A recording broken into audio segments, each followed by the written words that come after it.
जर असेल तर त्याचे उत्तर आपण आज पाहणार आहोत. मी पूजा करून घेते आणि आपण लवकरच भेटूया ते उत्तर शोधण्यासाठी. तोपर्यंत stay tune. Hello, welcome back. तर पूजा करून झाली आहे, तुम्हाला दाखवते.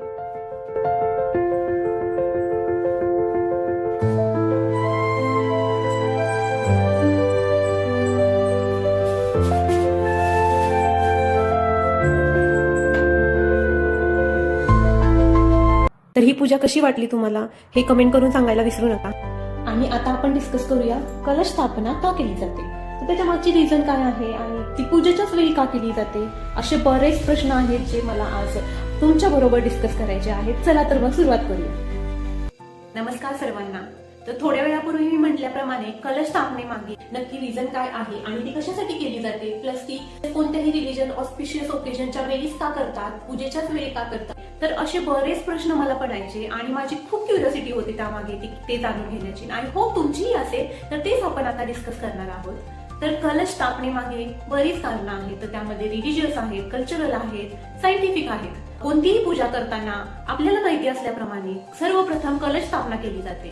तर सर्वप्रथम का केली जाते, तर रिलिजियसली असे मानले जाते की कलश स्थापना करून आपण सर्व देवी देवतांना आवाहन देतो की त्यांनी पूजेसाठी यावे आणि त्यामुळे जी पूजेची जी एनर्जी आहे, वातावरण जे आहे आजूबाजूचे, ते पॉझिटिव्ह व्हावे. कलश स्थापनेमागे जे अजून एक मेन रिझन आहे तर ते म्हणजे हे सुख समृद्धीचे प्रतीक आहे की अबंडन्स म्हणजे तुम्हाला काही कमी पडणार नाही.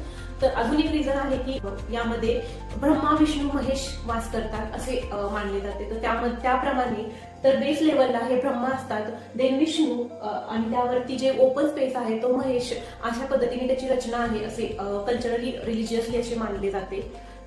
तर हे अशा पद्धतीने बरीच कल्चरली आणि रिलिजियस रिझन आहेत. आपण सायंटिफिक रिझन पाहूया. त्याप्रमाणे कलशाची जी रचना आहे तर ती पंचमहाभूतांना रिप्रेझेंट करते असे मानले जाते. तर त्यामध्ये जो मेटल पॉट आहे तर तो पृथ्वीला, अर्थला रिप्रेझेंट करतो.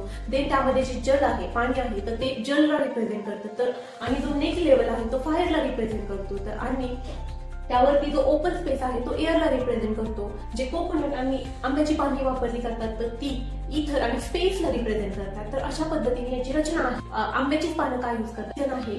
तर तुम्ही बघू शकता की जेव्हा ही आंब्याची पानं तोडली जातात तर त्यानंतर म्हणजे फांदीपासून वेगळी केली जातात तर त्यानंतर ती बरेच दिवस फ्रेश राहतात आणि तिच्या पाण्यामध्ये म्हणजे कलशामध्ये जे पाणी असतं तर त्यामध्ये टाकलेले असतात तर त्यामुळे ते पाणीही शुद्ध व्हायला मदत होते. तर हे त्याच्या मागचे अजून एक रिझन आहे. तर अशा पद्धतीने हे बरीच अशी त्यामागे सायंटिफिक, कल्चरल अशी बरीच रिझन्स आहेत. तर जेवढी मला माहित आहेत आणि जेवढा मी रिसर्च केला आहे तर त्यामागचे वेगवेगळे रिझन सांगण्याचा मी प्रयत्न केलेला आहे. आय होप तुमची क्युरिओसिटी काही प्रमाणात तरी सॅटिस्फाय झाली असेल. आणि कोकोनटला देवीचा मुकुट लावणे, कलशाला साडी सेट करणे वगैरे हे बरोबर आहे की नाही तर ते पाहण्यासाठी चॅनलला सबस्क्राईब करा, व्हिडिओला शेअर करा आणि आपण ते नेक्स्ट व्हिडिओमध्ये डिस्कस करूया. तोपर्यंत सर्वांनी काळजी घ्या. व्हिडिओ पाहिल्याबद्दल धन्यवाद.